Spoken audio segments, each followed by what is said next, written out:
In this video, we'll cover object methods and the this keyword. Object methods are like actions that objects can perform, and the this keyword help us access the object's properties from inside the object.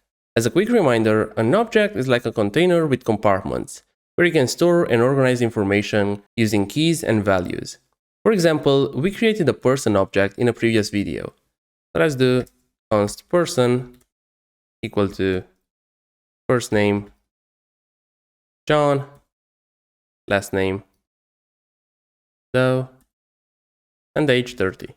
Now let's add some actions or methods to our person object. Object methods are functions that belong to an object.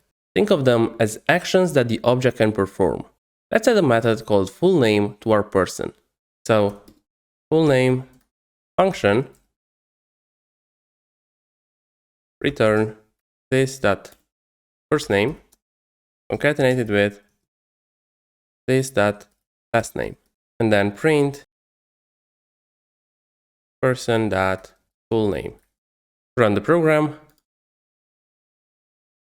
and you will see John Doe. So here we added a full name method to the person object. This method is a function that returns the person's full name by combining the first name and last name properties. You might have noticed that I used the this keyword inside the full name method. This keyword helps us access the object properties from within the object itself.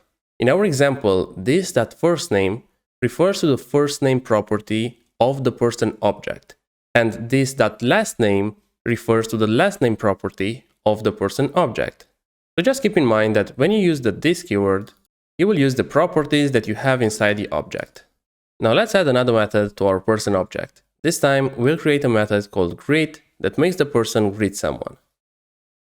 So greet function return hello, my name is concatenated with this.full name, and then change the print statement to person.greet. Run the program, and you will see hello, my name is John Doe, because the function executed hello, my name is.